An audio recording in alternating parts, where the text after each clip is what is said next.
Good afternoon, YouTube. X52708 back again with another 5-minute movie review.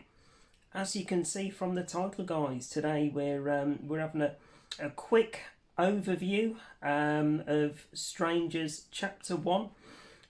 This is a movie that I watched for the first time probably a couple of nights ago. It took me a little bit longer to watch than the hour and a half running time, so it's one that I haven't got on physical media at the minute. So I watched it on the Fire Stick, got about 40 minutes in, Fire Stick crashed, did the usual, rebooted it, tried it with a VPN, with a different VPN, with no VPN at all, and for the next 2 days that particular video wouldn't play at all. So wasn't impressed. So 3 days later it started working again, and I was able to finish it off the other night. So yeah, physical media for the win. But yeah, Strangers Chapter 1 came out a few months ago. I'd not watched any reviews of it. I'd seen on some of the Facebook groups people talking about it. Like I say, I didn't really look into any kind of detail, but the general consensus from people was that they weren't a big fan of it.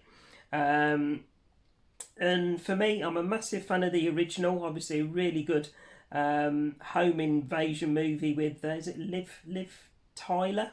I think it's Liv Taylor. I can't remember her name now, but really good home invasion movie. Second one, Strangers Prey at Night. That's the one set in the trailer park, with an absolutely brutal scene in the swimming pool towards the end with a really good soundtrack to it as well. Absolutely brilliant. I always thought that the original Strangers would be my favourite, but I've watched Prey at Night a few times, and I'm kind of warming to Prey at Night being my favourite. Like I say, that's set in the trailer park, so it's not the isolation of a house. But yeah, when I heard Strangers Chapter 1, I thought, why on earth are they remaking it? Does it really need a remake? I mean, the original film, came out several years ago, but it's not a film that came out in the 80s or the 90s that they do try to cash in and reboot. But I thought I'll go into it completely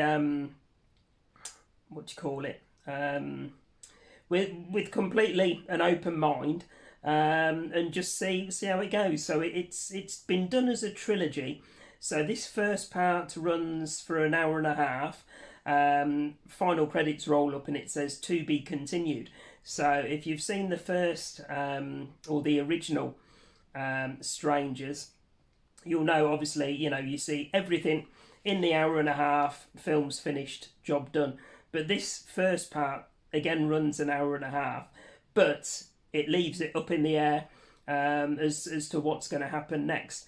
For me, I really enjoyed it. So, quite often, if I'm able to stay clear of trailers, if I'm able to steer clear of other people's reviews and potential negativity, and just go into it completely unaware as to what's going to happen, what the pros and cons of the movie are, etc., then quite often I do enjoy it. And for me, I actually enjoyed it. I know Keith over at Euphoria Pictures, he did a review, I think, of the film on 4K, and again, he was the same opinion as me. He actually enjoyed it for what it was and was looking forward to seeing what they do with part 2.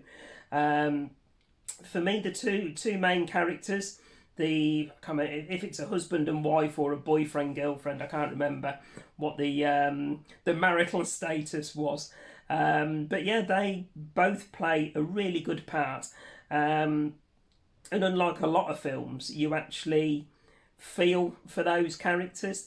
When certain things are happening to the bloke and she's getting upset, she's traumatized, stuff like that. You actually really feel for her, sort of thing. They both play an absolutely brilliant part. The film creates a lot of atmosphere, a lot of eeriness. Yes, it's a modern film with its typical jump scares.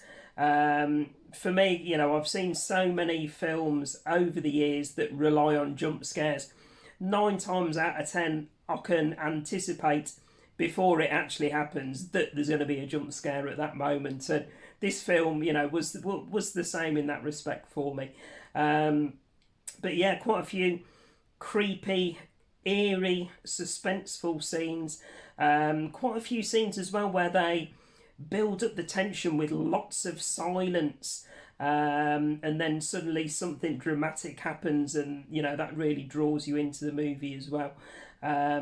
So yeah, I really enjoyed it, and I am looking forward to seeing what they do with the second part of this trilogy. Letterbox wise, guys, I gave this a rating of 3 out of 5.